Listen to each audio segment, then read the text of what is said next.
ஒவ்வொரு முறை ஒரு ஊழல் அரங்கேறும் பொழுதும், ஒரு பெருநிறுவன மோசடி வெளிச்சத்திற்கு வரும் பொழுதும், அரசியல் முறைகேடுகளோ அல்லது வன்முறை குற்றங்களோ நடக்கும் பொழுதும் நாம் எல்லாரும் ஒரே ஒரு கேள்வியைத்தான் கேட்கிறோம்.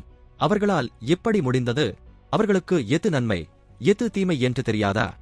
ஒருவர் ஒழுக்கமானவராக இருந்தால், அவருக்கு நல்ல விழுமியங்கள் கற்றுத்தரப்பட்டிருந்தால், அவர் தவறுகள் செய்ய மாட்டார் என்று நாம் நினைத்துக் கொள்கிறோம். ஆனால் வரலாறும் மனித உளவியலும் நமக்கு முற்றிலும் வேறுபட்ட ஒரு கதையைத்தான் சொல்கின்றன. அறநெறி மட்டும் ஒருபோதும் போதாது, ஒழுக்கம் மட்டும் தனித்து நின்று குற்றங்களை தடுத்துவிட முடியாது. நாம் வாழும் இந்த உலகம் ஒரு குறையற்ற புனிதமான உலகம் என்று கற்பனை செய்து கொள்ளாமல், மனிதர்களின் தவறான செயல்களை நடைமுறையில் எப்படி குறைக்கலாம் என்பதற்கான ஒரு யதார்த்தமான வழிகாட்டியைத்தான் நாம் பார்க்கப் போகிறோம். இது நீங்கள் நல்லவராக வாழ வேண்டும் என்று அறிவுரை கூறும் ஒரு வெற்று உரை கிடையாது. மனித நடத்தைகளை புரிந்து கொள்வதற்கும் நீங்கள் சிறந்த முடிவுகளை எடுப்பதற்கும் உதவும் ஒரு கருவிப்பெட்டி. நீங்கள் ஒழுக்கமானவர்தான்.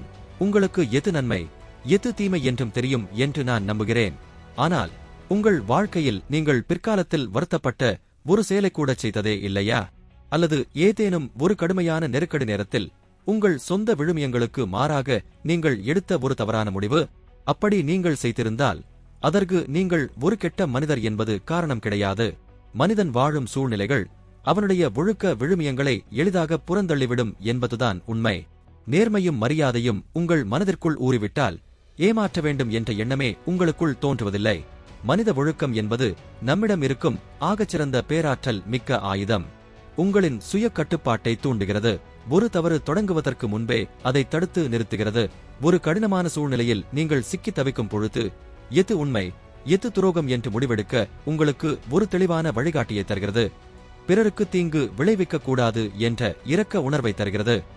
ஒழுக்கம் என்பது தவறுகளை தண்டிப்பது மட்டுமல்ல, தவறு செய்ய வேண்டும் என்ற எண்ணமே வராமல் தடுப்பது. அது மனிதனின் எண்ணங்களுக்குள் வேலை செய்கிறது. ஆனால் எல்லா சூழ்நிலைகளிலும் எல்லா மனிதர்களிடமும் இது வேலை செய்யாது. அதனால்தான் நமக்கு ஒழுக்கத்தையும் தாண்டி சில கட்டமைப்புகள் தேவைப்படுகின்றன. ஒரு வங்கியின் இரும்பு பெட்டகம் அங்குள்ள பலத்த பாதுகாப்பு சூழலால் திருட்டை தடுக்கிறது. ஒரு சிறிய கிராமத்தில் பலத்த சட்டம் இல்லாவிட்டாலும் மக்களின் அகம் சார்ந்த ஒழுக்கத்தால் கிராமம் பாதுகாக்கப்படுகிறது. உலக புகழ்பெற்ற ஓர் உதாரணத்தை கூறுகிறேன். 1971ஆம் ஆண்டு இசுட்டானோர்ட்டு பல்கலைக்கழகத்தின் அடித்தளத்தில் ஒரு போலீஸ் சிறைச்சாலை உருவாக்கப்பட்டது. முற்றிலும் மனநலம் குன்றாத இயல்பான கல்லூரி மாணவர்களை தேர்ந்தெடுத்து அவர்களில் சிலரை சிறை காவலர்களாகவும் சிலரை கைதிகளாகவும் குலுக்கல் முறையில் பிரித்தார்கள். சில நாட்களிலேயே காவலர்களாக பொறுப்பேற்ற மாணவர்கள் கடுமையான வன்முறையாளர்களாகவும் இரக்கமற்றவர்களாகவும் மாறினார்கள். கைதிகளாக இருந்த மாணவர்கள் மனரீதியாக உடைந்து போனார்கள். வெறும் 6 நாட்களில் அந்த ஆய்வு பாதியிலேயே நிறுத்தப்பட்டது.